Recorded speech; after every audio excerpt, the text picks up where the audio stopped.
Jadi hasil dari saham lu itu udah cukup untuk mencapai membiayai kebutuhan hidup lu gitu guys ya. Halo guys, selamat datang di channel gua Omon-omon saham. Di video kali ini gua mau omon-omon santai dulu guys ya, tentang financial freedom guys ya. Jadi financial freedom itu artinya lu udah punya duit untuk mencukupi gaya hidup yang diinginkan dalam jangka waktu relatif lama guys ya. Jadi intinya lu udah hidup santai lah guys ya. Kalau menurut gua, kita itu semua orang itu harus wajib financial freedom guys ya. Kenapa kita wajib harus financial freedom guys ya? Kenapa semua orang perlu untuk financial freedom? Ya karena ini guys ya, manfaat financial freedom itu. Jadi lu tuh memiliki stabilitas finansial guys ya. Jadi duit lu itu stabil gitu loh guys ya, nggak oleng gitu guys ya, nggak pusing-pusing banget gitu, nggak oleng, terus nggak cemas lagi memikirkan kondisi finansial gitu guys ya. Ini akan membuat apa ya guys ya, membuat pikiran lu, jiwa lu itu lebih tenang gitu loh guys ya. Kalau misalnya lu sudah tidak cemas memikirkan kondisi finansial ya kan. Yang ketiga ini yang paling penting guys menurut gue ya, independen dalam hal keuangan guys ya. Ini yang gue sering prihatin guys ya. Generasi sandwich itu banyak banget guys ya di Indonesia. Generasi sandwich itu apa? Generasi sandwich itu generasi yang kepepet guys. Generasi yang harus bertanggung jawab terhadap anaknya dan bertanggung jawab juga terhadap orang tuanya gitu loh guys ya. Ini yang gue sayangkan guys ya, dan ini sangat banyak guys ya, di sekitar gua tuh juga banyak banget guys orang-orang yang secara finansial itu belum mandiri guys ya, di usianya yang sudah sangat-sangat tua gitu guys ya, usianya udah usia non produktif gitu loh guys. Maksud gua usianya udah nggak produktif tetapi keuangannya itu belum ada gitu guys ya. Jadi nggak bebas finansial. Sementara untuk kerja sudah tidak mampu, uang tidak punya gitu guys ya. Akhirnya apa? Akhirnya mereka mengandalkan anak-anaknya gitu loh guys ya. Jadi anak-anak itu kayak jadi seolah-olah investasi gitu guys ya. Padahal gua nggak setuju banget kalau anak-anak itu menjadi instrumen investasi gitu loh guys ya. Instrumen investasi itu ya saham guys ya.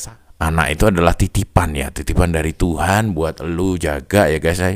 Ya guys ya, mereka juga nggak minta lu lahirin guys, mereka itu lahir karena keinginan lu guys ya. Lu yang pengen punya anak ya guys ya, lu yang pengen punya anak setelah gede, jangan sampai lu jadiin sapi perah lo guys ya. Lu harus merdeka finansial guys ya, lu harus bebas finansial supaya lu nggak membebani orang lain guys ya. Tahapan bebas finansial itu ini ada segini guys ya. Grand Sabatier itu ada 7 level ya guys. Jadi yang pertama itu masih meraba-raba dulu guys ya, menentukan biaya-biaya. Yang kedua itu udah bisa hidup mandiri secara finansial ya kan guys, tetapi belum berlebih ya guys ya. Yang ketiga breathing room, ini sudah punya kelebihan sisa uang guys ya. Yang keempat tuh stability ini udah stabil guys ya, udah nggak punya utang. Ini sudah punya dana darurat juga yang nilainya setara selama 6 bulan, biaya hidup selama 6 bulan. Jadi kalau misalnya lu biaya hidup lu itu 10 juta, berarti lu udah punya tabungan 60 juta. Nah itu lu udah stabil itu guys ya. Lu udah stabil guys. Total flexibility. Ini kalau ini udah levelnya lebih tinggi lagi ya. Dana daruratnya nggak 6 bulan tetapi 2 tahun guys ya. 2 tahun lu punya dana darurat. Terus financial independence. Nah, independent ini itu sudah ini guys ya, dari pendapatan dari hasil investasinya itu sudah cukup untuk sudah mencapai biaya hidup lu gitu loh guys, maksudnya guys ya. Jadi level 6 ini lu hasil lu dari saham lu itu sudah atau dari properti ya guys ya, tapi kita di sini kita bicarain saham lah guys ya. Properti itu apa ya? Gua tuh pernah lah punya properti itu, hasilnya nggak seberapa guys ya, jauh dengan saham ya. Jadi kita anggap ini saham aja lah ya. Jadi hasil dari saham lu itu udah cukup untuk mencapai membiayai kebutuhan hidup lu gitu guys ya. Kalau nomor level 6 itu lo ya, financial independence sih guys ya. Terus yang level 7 ini abundant wealth. Nah, ini level paling tinggi guys ya. Ini sudah nggak memiliki khawatir tentang keuangan lagi guys ya. Kalau 6 tadi itu masih levelnya masih sudah bebas finansial, tetapi masih mepet-mepet gitu loh guys ya. Tapi kalau nomor 7 ini sudah melimpah guys ya, udah kaya banget lu. Jadi hasil dari dividen lu atau hasil dari swing trade lu itu sudah jauh melebihi kebutuhan hidup lu, ya kan guys. Contohnya orang-orang yang seperti ini tuh kayak siapa ya? Mungkin kayak Lo Keng Hong gitulah ya guys ya, yang contoh yang terlihat lah guys ya di kita itu, dia sudah sangat-sangat makmur gitu guys ya, dan dia nggak perlu kerja sama sekali guys ya, kerjanya itu cuman tidur, analisa, berlibur ya kan, kayak gitu-gitu doang guys ya. Banyak sebenarnya guys ya di luar Lo Keng Hong itu sangat banyak, bahkan mungkin yang lebih dari Lo Keng Hong juga banyak, tapi yang terkenal dan mau menceritakan pengalamannya itu kebetulan adalah Lo Keng Hong. Jadi kita ambil contohnya itu Lo Keng Hong untuk yang di level 7 ini gitu loh guys ya. Tapi sebenarnya di bursa itu pasti banyak banget sebenarnya guys ya orang-orang yang sudah ada di level 7 ini guys ya. Gua sih ngajakin elu gitu guys ya. Ayo kita menuju ke level 7 ini guys ya. Kalau nggak level 7 level 6 lah guys ya. Kayak gitu. Terus kita caranya gimana guys ya? Caranya itu ada beberapa hal guys ya. Lu harus pahami kebutuhan finansial saat ini ya guys ya. Lu harus catat guys ya, pengeluaran lu itu berapa guys ya. Pengeluaran lu itu berapa ya kan guys.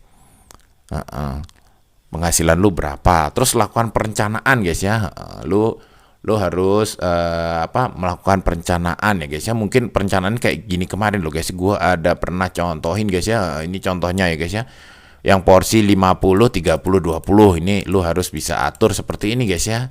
Kalau enggak bisa persis seperti ini nggak apa-apa guys. Tapi yang penting itu porsi investasi ini harus selalu ada guys, tiap bulan di pengaturan cash flow lu gitu loh guys ya. Kalau enggak guys, lu nanti ya nggak bisa financial freedom, ya jadi beban orang lain kayak gitu loh guys ya. Itu yang gue khawatir kepada lu itu guys ya. Gue pikirin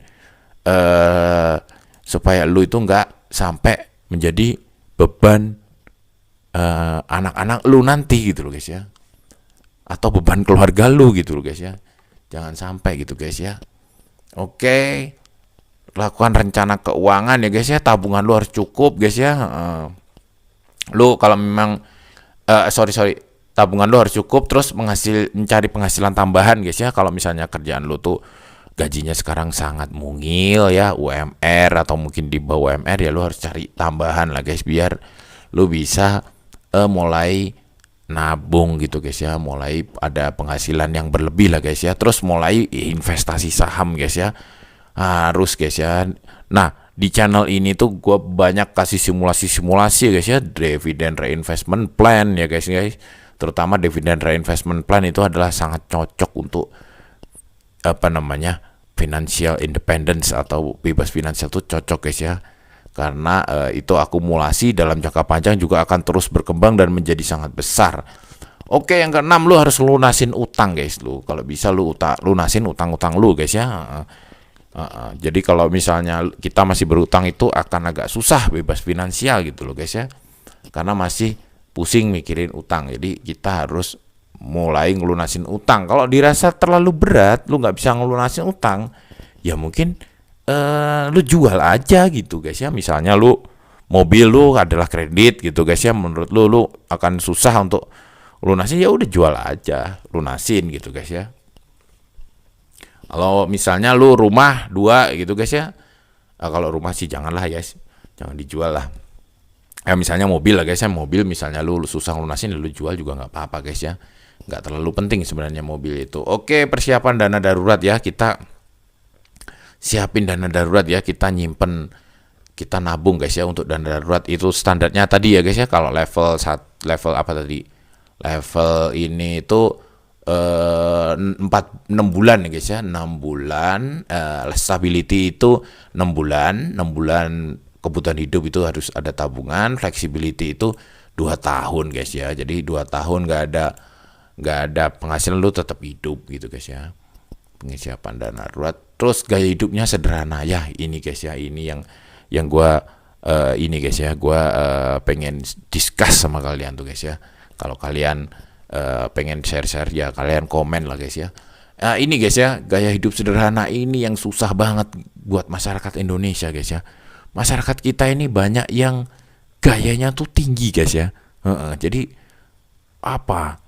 Gaji baru 6 juta, 8 juta sudah beli mobil gitu guys ya. Terus apa namanya? Beli rumahnya yang bagus, padahal beli rumah yang simple aja, yang sederhana aja juga masih bisa, tapi belinya yang mahal lah. Terus akhirnya pada kejebak hutang ya. Itu yang membuat rencana untuk bebas finansial kita itu gagal terus. Itu kayak hal-hal kayak gitu guys ya. Jadi memang harus sederhana aja gitu loh guys ya. Sederhana itu bukan berarti hidup susah, enggak, tapi apa namanya, disesuaikan gitu loh guys ya dengan penghasilan gitu loh. Misalnya lu manajer ya lu beli mobil boleh-boleh aja. Lu manajer gaji lu 30 juta, lu beli mobil masih oke guys. Tapi kalau lu itu gaji cuman supervisor ya misalnya 8 juta, 9 juta, lu beli mobil tuh terlalu maksa guys. Jadi kasihan, nanti susah. Lu nggak merdeka finansial gitu loh guys ya. Terus terakhir adalah langkahnya adalah subscribe channel Omon-Omon Saham guys ya, karena channel ini akan membantu lu ya guys ya untuk menyusun portofolio saham lu untuk masa depan yang panjang dan untuk kondisi saat ini guys ya. Jadi kalau lu apa namanya berkenan, lu subscribe channel ini supaya gua bisa bantu lu untuk mencapai kebebasan finansial ya kayak gitu ya guys ya.